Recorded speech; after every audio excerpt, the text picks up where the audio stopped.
বেগম খালেদা জিয়াকে লন্ডন নেওয়ার সিদ্ধান্তে অবশেষে উদ্বেগ উৎকণ্ঠা কাটল অনেকটাই। তিনি যাবেন কাতার আমিরের দেয়া বিশেষ এয়ার অ্যাম্বুলেন্সে। এটি একটি স্বয়ংসম্পূর্ণ উড়োযান। আর এই উড়োযানটি জরুরি পরিস্থিতিতে রোগীদের জন্য সর্বোত্তম চিকিৎসা পরিষেবা নিশ্চিত করে। দ্রুত গতি, স্বাচ্ছন্দ্যপূর্ণ পরিবেশ এবং সর্বশেষ প্রযুক্তির চিকিৎসা সরঞ্জাম এটিকে অন্যদের চেয়ে আলাদা করেছে।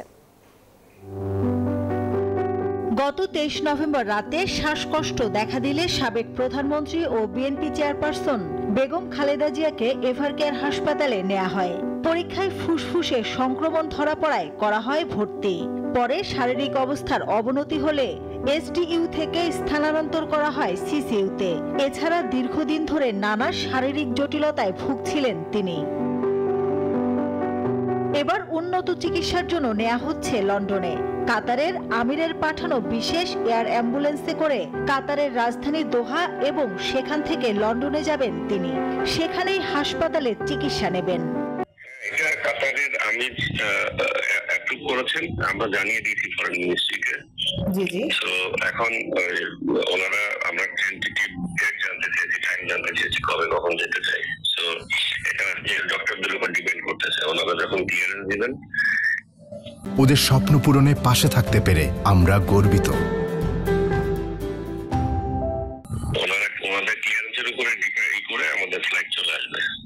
কাতারের আমিরের পাঠানো এয়ার অ্যাম্বুলেন্সটি দ্রুতগামী এয়ারবাস A319, ভাসমান হাসপাতালও বলা যেতে পারে। এর ভেতরে রয়েছে অত্যাধুনিক সব চিকিৎসা সুবিধা, সব ধরনের জরুরি চিকিৎসা পরিস্থিতি মোকাবেলায় সর্বশেষ প্রযুক্তির চিকিৎসার সরঞ্জামও রয়েছে।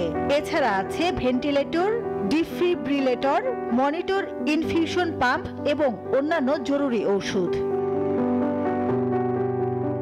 আইসিইউ সুবিধার সাথে কঠিন কোনো পরিস্থিতিতে তাকে স্থিতিশীল রাখার জন্য প্রয়োজনীয় সব ধরনের সুবিধাও থাকবে এয়ার অ্যাম্বুলেন্সটিতে। বিশেষজ্ঞ ডাক্তার থাকবেন, যথাযথ চিকিৎসা দিতে সক্ষম তারা। উন্নত চিকিৎসার জন্য গত জানুয়ারিতে একই এয়ার অ্যাম্বুলেন্সে লন্ডনে গিয়েছিলেন খালেদা জিয়া।